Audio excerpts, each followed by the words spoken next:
Chapter 2 संविधान का निर्माण। संविधान सभा की मांग।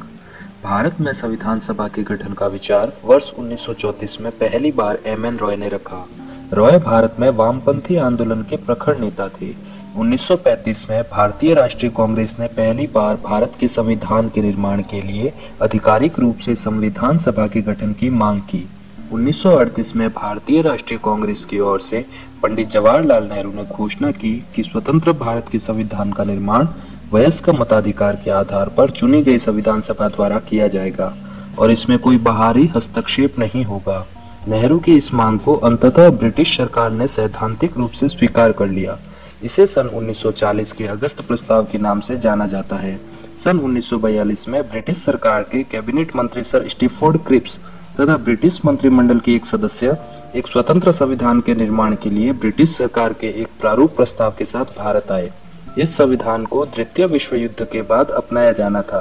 क्रिप्स प्रस्ताव को मुस्लिम लीग ने अस्वीकार कर दिया।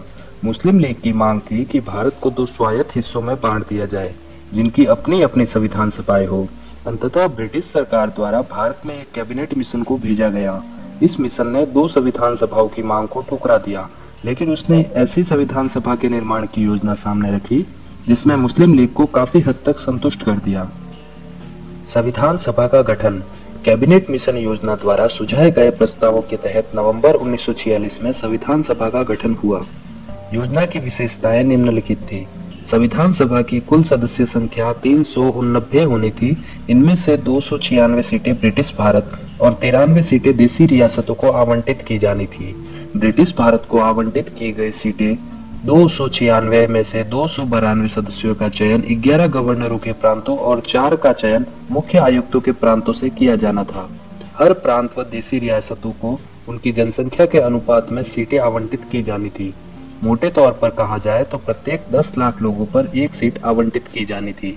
प्रत्येक ब्रिटिश प्रांत को आवंटित की गई सीटों का निर्धारण 3 प्रमुख समुदायों के बीच उनकी जनसंख्या के अनुपात में किया जाना था।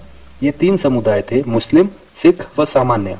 प्रत्येक समुदाय के प्रतिनिधियों का चुनाव प्रांतीय असेंबली में उस समुदाय के सदस्यों द्वारा किया जाना था और एकल संक्रमणीय मत के माध्यम से समानुपातिक प्रतिनिधित्व तरीके से मतदान किया जाना था। देसी रियासतों के प्रतिनिधियों का चयन रियासतों के प्रमुखों द्वारा किया जाना था। अतः यह स्पष्ट था कि संविधान सभा आंशिक रूप से चुनी हुई और आंशिक रूप से नामांकित निकाय थे। इसके अलावा सदस्यों का चयन अप्रत्यक्ष रूप से प्रांतीय व्यवस्थापिका के सदस्यों द्वारा किया जाना था, जिनका चुनाव एक सीमित मताधिकार के आधार पर किया गया था। संविधान सभा के लिए चुनाव जुलाई-अगस्त 1946 में हुआ। इस चुनाव में भारतीय राष्ट्रीय कांग्रेस को 208, मुस्लिम लीग को 73 तथा छोटे समूह व स्वतंत्र सदस्यों को 15 सीटें मिली। हालांकि देसी रियासतों को आवंटित की गई 93 सीटें भर नहीं पाई, क्योंकि उन्होंने खुद को संविधान सभा से अलग रखने का निर्णय लिया। यद्यपि संविधान सभा का चुनाव भारत के वयस्क मतदाताओं द्वारा प्रत्यक्ष रूप से नहीं हुआ, तथापि इसमें प्रत्येक समुदाय, हिंदू, मुस्लिम, सिख, पारसी, आंग्ल भारतीय, भारतीय ईसाई, अनुसूचित जाति, अनुसूचित जनजाति के प्रतिनिधियों को जगह मिली। इनमें महिलाएं भी शामिल थी।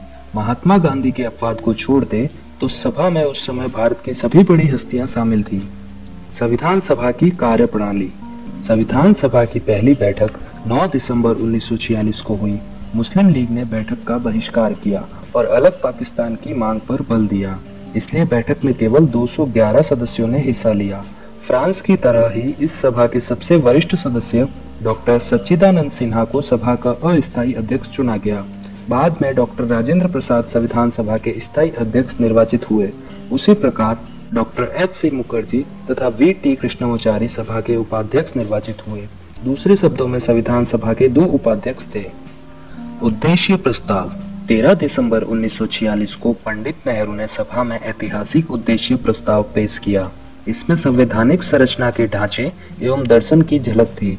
इसमें कहा गया, यह संविधान सभा भारत को एक स्वतंत्र संप्रभु गणराज्य घोषित करती है तथा अपने भविष्य के प्रशासन को चलाने के लिए एक संविधान के निर्माण की घोषणा करती है। ब्रिटिश भारत में शामिल सभी क्षेत्र, भारतीय राज्यों में शामिल सभी क्षेत्र तथा भारत से बाहर के इस प्रकार के सभी क्षेत्र तथा वे अन्य क्षेत्र जो इसमें शामिल होना चाहेंगे, भारतीय संघ का हिस्सा होंगे।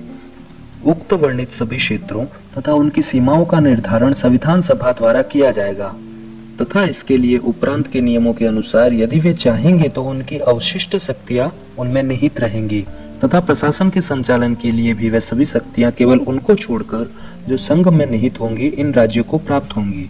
संप्रभु स्वतंत्र भारत की सभी शक्तियां एवं प्राधिकार इसके अभिन्न अंग तथा सरकार के अंग सभी का स्रोत भारत की जनता होगी।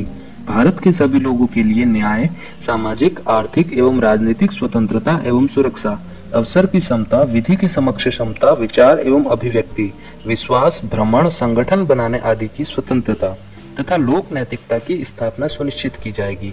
अल्पसंख्यकों को, पिछड़े वर्गों तथा जनजातीय क्षेत्रों के लोगों को पर्याप्त सुरक्षा प्रदान की जाएगी।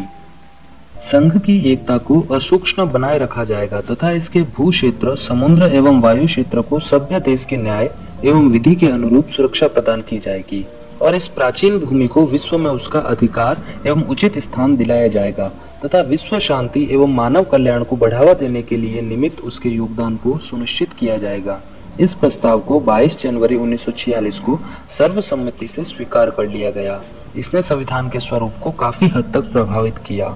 इसके परिवर्तित रूप से संविधान की प्रस्तावना बनी। स्वतंत्रता अधिनियम द्वारा परिवर्तन। संविधान सभा से खुद को अलग रखने वाली देशी रियासतों के प्रतिनिधि धीरे धीरे इसमें शामिल होने लगे। 28 अप्रैल 1947 को 6 राज्यों के प्रतिनिधि सभा के सदस्य बन चुके थे।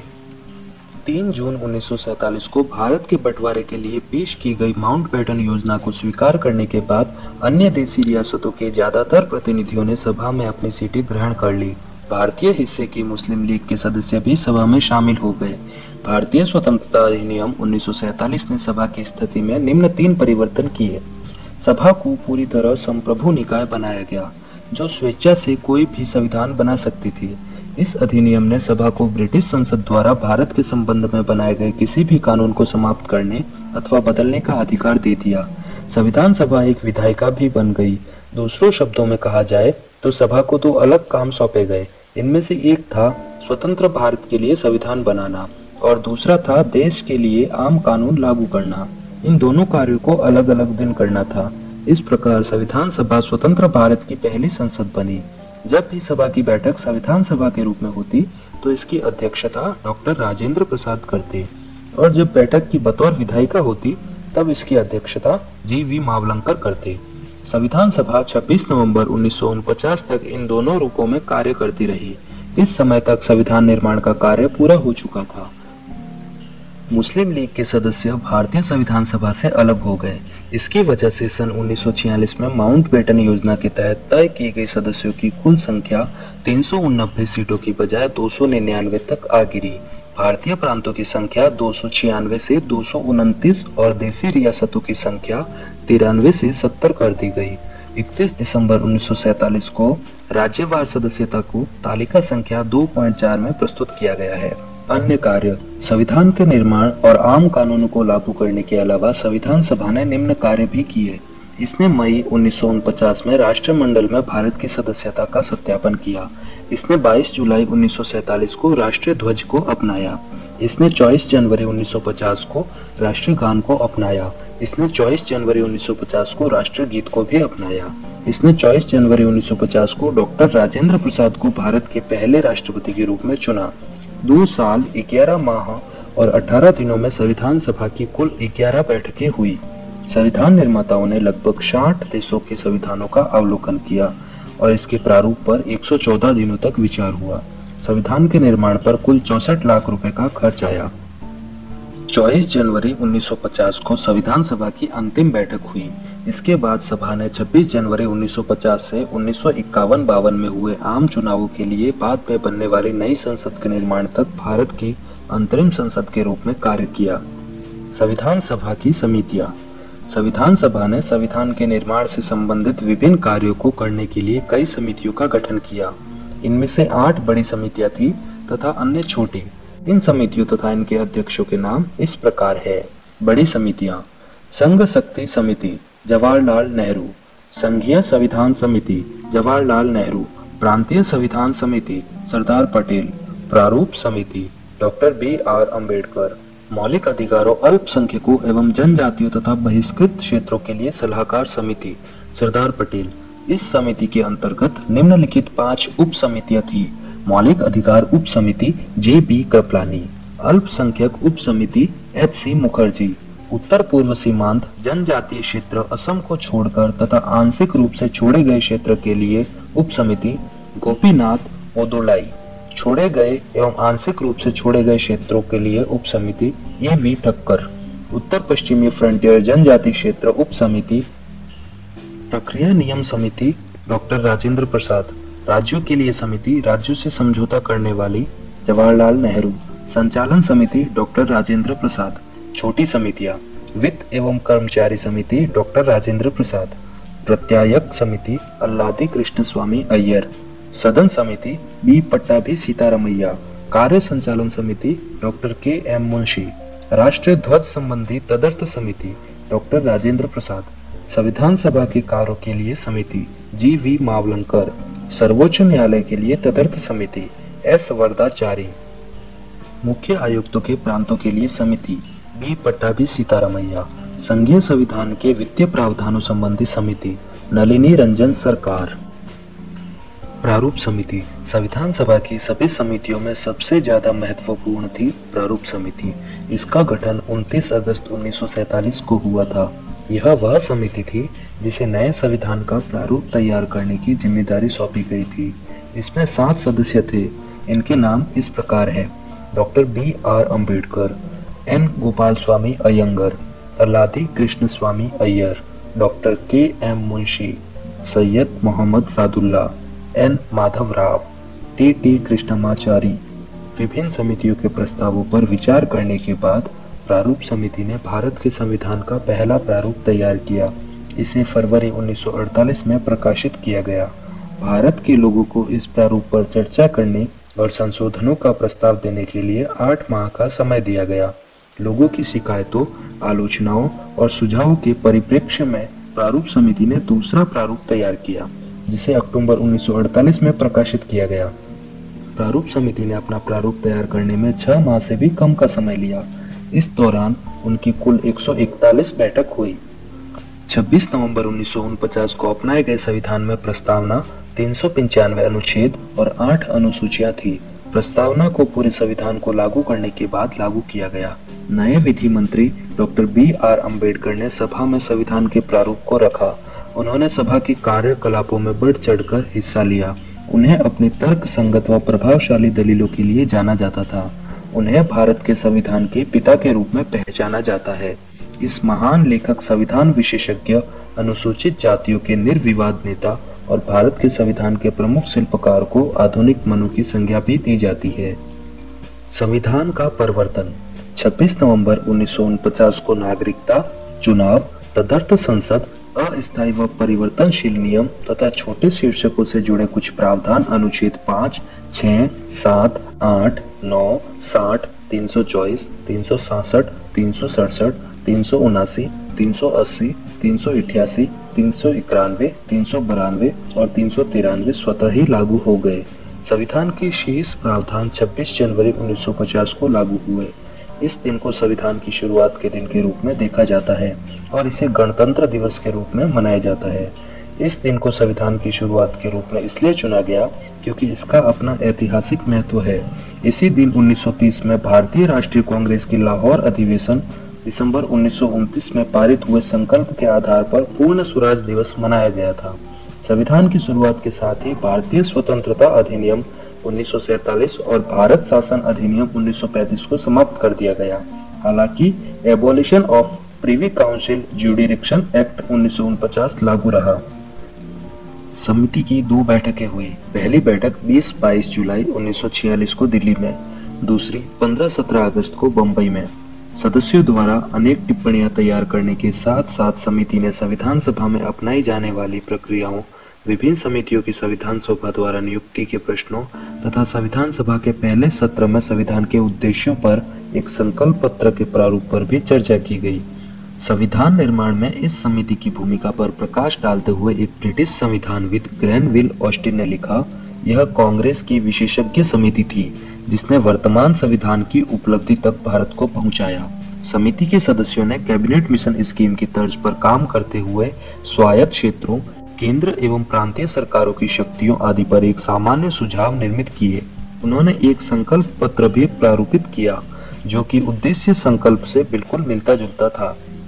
संविधान सभा की आलोचना। आलोचकों ने विभिन्न आधारों पर संविधान सभा की आलोचना की है। ये आधार है, यह प्रतिनिधि निकाय नहीं था। आलोचकों ने दलीलें दी कि संविधान सभा प्रतिनिधि सभा नहीं थी क्योंकि इसके सदस्यों का चुनाव भारत के लोगों द्वारा वयस्क मताधिकार के आधार पर नहीं हुआ था। संप्रभुता का अभाव। आलोचकों का कहना है कि संविधान सभा एक संप्रभु निकाय नहीं थी क्योंकि इसका निर्माण ब्रिटिश सरकार के प्रस्तावों के आधार पर हुआ। यह भी कहा जाता है कि संविधान सभा अपनी बैठकों से पहले ब्रिटिश सरकार से इजाजत लेती थी। समय की बर्बादी। आलोचकों के अनुसार संविधान सभा ने इसके निर्माण में जरूरत से कहीं ज्यादा समय ले लिया। उन्होंने कहा कि अमेरिका के संविधान निर्माताओं ने मात्र 4 माह में अपना काम पूरा कर लिया था। मिराजुद्दीन अहमद संविधान सभा के सदस्य ने इसके लिए अपनी अवमानना दर्शाने के लिए प्रारूप समिति हेतु एक नया नाम गढ़ा। उन्होंने इसे अपवहन समिति कहा। कांग्रेस का प्रभुत्व। आलोचकों का आरोप है कि संविधान सभा में कांग्रेसियों का प्रभुत्व था। ब्रिटेन के संविधान विशेषज्ञ ग्रैनविल ऑस्टिन ने टिप्पणी की, संविधान सभा एक दलीय देश का एक दलीय निकाय है। सभा ही कांग्रेस है और कांग्रेस ही भारत है। वकीलों और राजनीतिज्ञों का प्रभुत्व। यह भी कहा जाता है कि संविधान सभा में वकीलों और नेताओं का बोलबाला था। उन्होंने कहा कि समाज के अन्य वर्गों को पर्याप्त प्रतिनिधित्व नहीं मिला।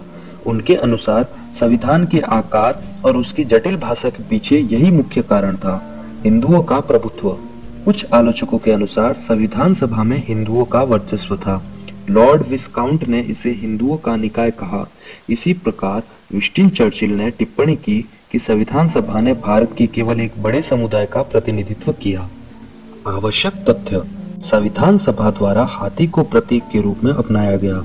सर BN राव को संविधान सभा के लिए संवैधानिक सलाहकार के रूप में नियुक्त किया गया था। HVR अयंगर को संविधान सभा का सचिव नियुक्त किया गया था। LN मुखर्जी को संविधान सभा का मुख्य प्रारूपकार नियुक्त किया गया था। प्रेम बिहारी नारायण रायजादा भारतीय संविधान के प्रमुख सुलेखक थे। मूल संविधान एक प्रवाहमय शैली में उनके द्वारा हस्तलिखित किया गया था।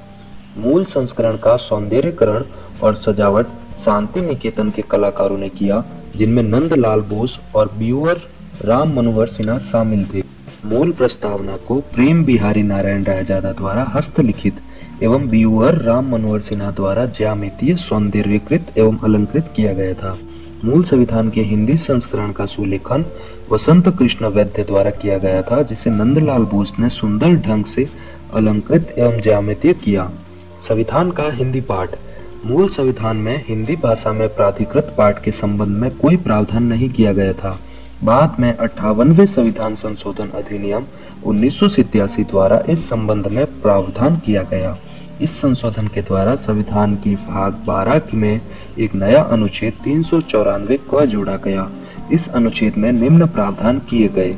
इस प्राधिकार के अंतर्गत राष्ट्रपति द्वारा करवाए गए अनुवाद का प्रकाशन इस प्रकार होगा।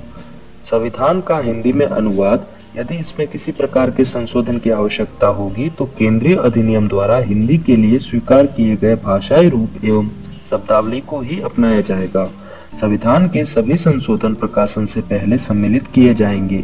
संविधान के प्रत्येक संशोधन का जो अंग्रेजी में है, हिंदी में अनुवाद किया जाएगा।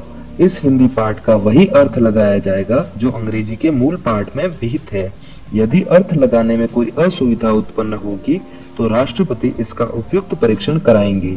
संविधान के प्रत्येक संशोधन का जो अंग्रेजी में है, हिंदी अनुवाद किया जाएगा तथा इसे हिंदी भाषा का प्राधिकृत पाठ समझा जाएगा।